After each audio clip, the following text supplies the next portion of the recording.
Um heads-up de valores estratosféricos entre Dan Cates, o Jungleman, e o jogador Ossi Ketola Monark. 15 milhões de dólares foram perdidos pelo jogador finlandês. É sobre isso que nós vamos falar na coluna PokerCast de hoje. Lembrando que essa coluna, você sabe, é trazida a você pela H2Bet e está na hora de você mudar. Todo mundo, a gente gosta de uma aposta e por que não apostar com quem você já conhece, apoiando o nosso projeto e, claro, apostando com aquela galera 100% de confiança. Lembrando, apostas são para maiores de 18 anos e aposte com responsabilidade. O heads-up aconteceu na quinta passada, ele foi gigante, os valores foram estratosféricos. Daniel Cates, o Jungleman, dispensa apresentações, mas, ao mesmo tempo, não custa apresentá-lo. 18.896.746 dólares em ganhos ao vivo. Ele ganhou o Poker Players Championship do Yuri, é um jogador interessantíssimo, né? Ele joga sempre vestido de uma forma exótica, às vezes se fantasia para jogar. Realmente um fora de série, um gênio do nosso esporte. E a pergunta que você deve estar fazendo é: quem carambas, afinal de contas, é Monark? Não, o Monark obviamente não apresentou o flow.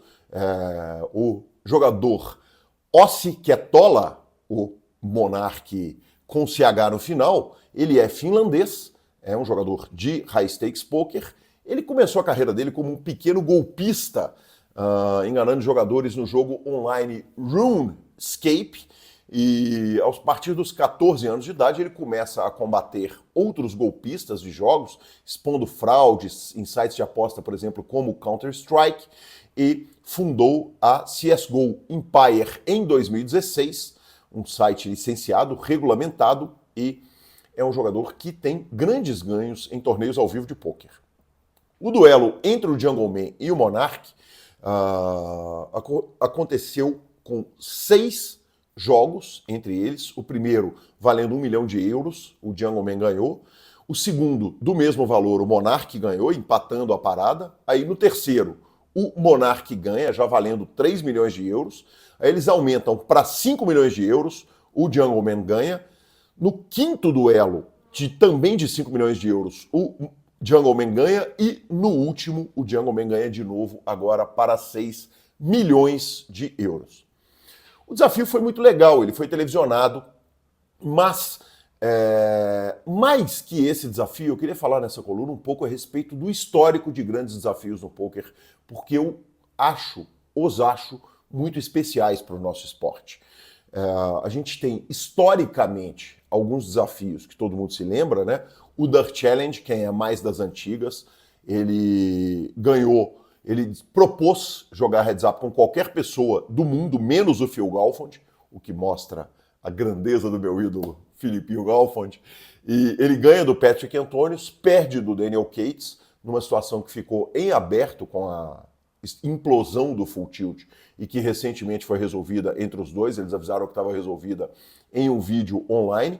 Tivemos, por exemplo, o High Stakes Duel, organizado pelo PokerGo, que o confronto mais famoso foi Phil Hellmuth ganhando de Daniel Negreanu. Tivemos os Galfond Challenges, que aconteceram em sua maioria no Run It Once, foram super legais. Quem acompanha o PokerCast há mais tempo viu a gente dando as notícias semana após semana, e recentemente também a gente teve Dog Poke contra Daniel Negreanu, em que o jogador canadense, o Daniel Negreanu, perdeu com a cabeça erguida. Afinal de contas, ele jogou contra um jogador melhor que ele, que foi se adaptando ao jogo dele, mas ele foi evoluindo jogo a jogo. Quem ouve o PokerCast há muito tempo sabe que eu sou muito encantado com esse tipo de duelo. Isso traz atenção para o poker, isso dá notícia para a gente que é da imprensa, cria desafios que são legais demais. É uma forma dos jogadores medirem ali, a gente sabe que os egos no poker são bem inflados, e é uma forma dos jogadores se medirem, se testarem ali. Mas o que quem é mais novo do poker provavelmente não sabe é que o poker começa lá na pré-história do nosso jogo com um desafio que foi muito especial. Esse desafio está retratado no livro The Professor, The Banker and the Suicide King, do Michael Craig. Aliás, quem está com a minha cópia desse livro, por favor, devolvam. Está na hora de eu ler esse livro de novo, eu emprestei e ele nunca voltou. E o que aconteceu naquela época foi o seguinte: os jogadores de pôquer juntaram um grupo que eles chamaram de The Corporation e estavam lá lendas como Doyle Bronson, Phil Ivey, Jennifer Harman, Ted Forrest, Howard Lederer.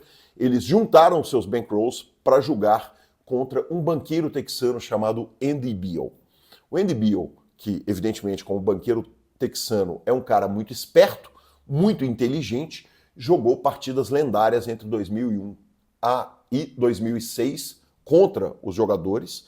Ele ia cada vez aumentando os valores e ele conseguiu importantes vitórias. Ele criou um software, ele ia ajustando o seu jogo a cada sessão, ele foi melhorando a cada sessão, jogando contra os melhores do mundo, e ele ia aumentando os stakes, até que chegou num ponto que o Andy Beal ganha uma sessão que ele ganha quase 12 milhões de dólares, e teve um momento que os jogadores falaram, olha, se a gente perder mais sessões para ele, nós vamos ter que voltar todo mundo para os jogos baratinhos para grindar e crescer esses bankrolls de novo.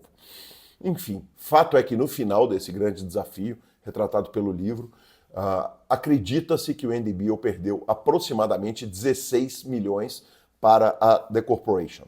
Por fim, esses super desafios sempre trazem grandes histórias e tomara que o Monark se empolgue.